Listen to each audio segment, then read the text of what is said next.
Average is more than being a loser. Hare Krishna everyone. तो हाँ, ये जो चीज़ मैंने बोली वो थी one of my learning of my last 20 days of doing consistent pushups. तो ऐसा नहीं होता कि पुशअप्स करने से सिर्फ आपकी बॉडी फिजिकली ग्रो होती है या अनलॉक होती है। मेरा माइंड अनलॉक हो गया, मैं मल्टीपल चीज़ें सीखा हूँ और समझा हूँ अपने आप के बारे में। उसमें से एक ये चीज़ थी जो मेरे लिए बहुत ज़्यादा इम्पोर्टेंट थी, और वो है being an average is more than being a loser for me and should be for everyone. मतलब मैं डीप डाउन देखूँ तो आज तक मैं हमेशा मेरी ज़िंदगी में एक एवरेज बन के रहा। स्टडीज़ में एवरेज, डांस में बहुत अच्छा था, अंदर गुस्सा पता चला है मैंने एवरेज में, स्पोर्ट्स में बहुत अच्छा था, अंदर जो गया है understood that I am an average, मैं सिंगिंग में गया है मैं एवरेज है, मैं बिजनेस में आया है मैं एवरेज, में ब्लॉगिंग कर रहा हूँ एवरेज, मेरे लुक्स एवरेज, मैं हर चीज़ में एवरेज हूँ।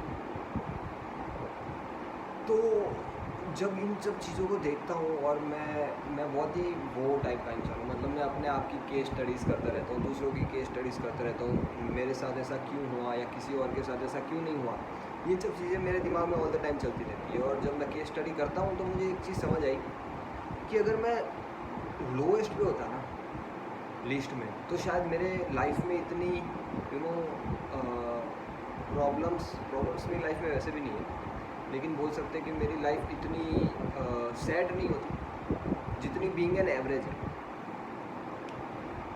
हाँ, तो मतलब मैंने एक रूल बनाया है, whatever I do, either I am lowest worst in doing that thing or I am the best in doing that thing. मेरे को अब बीच में नहीं रहना है, क्योंकि बीच में रहना it's not just being comfortable, लेकिन being average is a disease. हम हर चीज़ में एवरेज रह के कम्फर्ट ढूंढते हैं, एक्चुअली कंफर्ट एवरेज में है ही नहीं। अगर हम वर्स्ट पे होंगे तो कोई आके हमारी हेल्प करेगा, अगर हम बेस्ट पे होंगे तो हम किसी और की हेल्प कर सकेंगे। बीइंग एन एवरेज एक ऐसी चीज़ है जो कुछ भी नहीं है, मतलब इट्स जस्ट एन डिजीज़।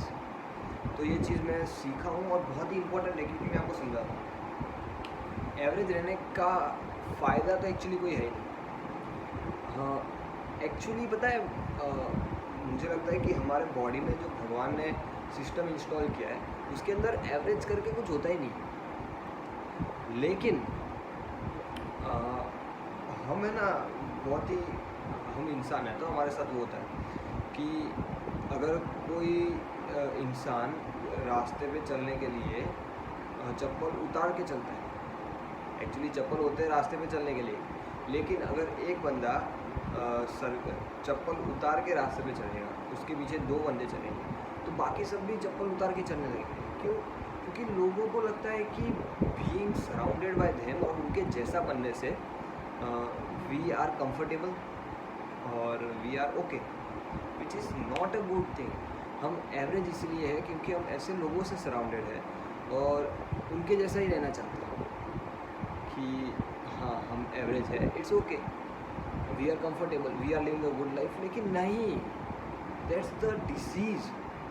क्योंकि होता क्या है ना कि भगवान ने हमें जन्म दिया, कुछ करने के लिए दिया, मतलब मैं कैसे समझाऊँ इस चीज़ को कि मतलब ये बहुत डीप चीज़ है and I am not a philosopher कि मैं आप लोगों को ये चीज़ को डिटेल में समझा सकूँ। मैं आपको उतना समझाता हूँ जितना मुझे समझ आया कि एवरेज रह के हम सिर्फ अपनी लाइफ को बर्बाद कर रहे हैं। इधर वी कैन चेंज इट और वी कैन मेक इट, मतलब हम एक्सेप्ट कर लें कि आई एम अ लूज़र।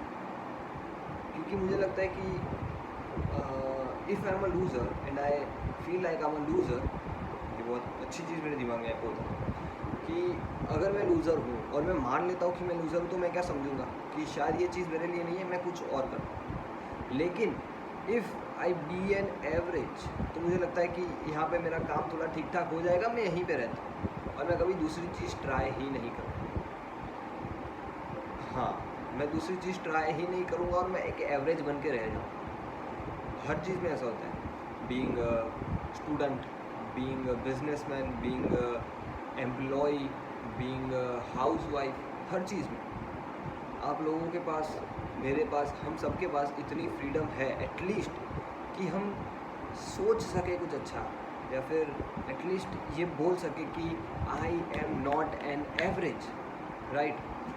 चाहे जितनी रिस्पॉन्सिबिलिटीज़ हो हमारे ऊपर, चाहे जितना प्रेशर हो हमारे ऊपर, एटलीस्ट हम इतना तो कर ही सकते हैं कि यू नो एक डिसीजन बना सकते हैं कि मैं कुछ भी करूँगा एवरेज नहीं रहूँगा, चाहे खाना ही बनाना क्यों ना हो। और ऐसा नहीं है, मतलब हाँ, एवरेज का मतलब तो मैं आपको बताना भूली, एवरेज वो नहीं है कि यू नो कंपेयरिंग आउटसाइड कि ये मुझसे बेटर है और ये मुझसे वर्स्ट है और मैं दोनों के बीच में एवरेज हूँ, नहीं। मेरे हिसाब से एवरेज का जो मीनिंग है वो है अपना कॉन्शियसनेस, कि मतलब मैं अपना बेस्ट भी नहीं कर रहा हूँ, मैं अपना वर्स्ट भी नहीं कर रहा हूँ, मैं कहीं ना कहीं बीच में रह रहा हूँ। क्यों? क्योंकि मैं कंफर्टेबल हो गया हूँ लोगों के बीच में। तो बीइंग एवरेज इज़ नॉट कि हम लोगों के बीच में, क्योंकि सबकी कैपेबिलिटीज़ अलग अलग होती है।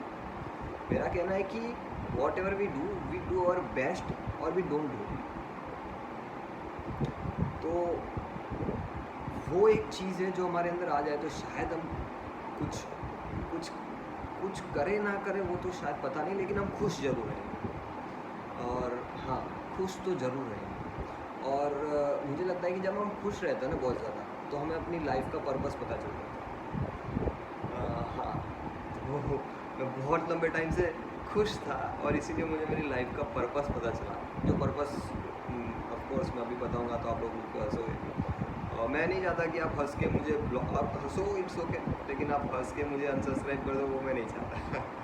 तो हाँ, मैं ये कह रहा था कि whatever we do our best,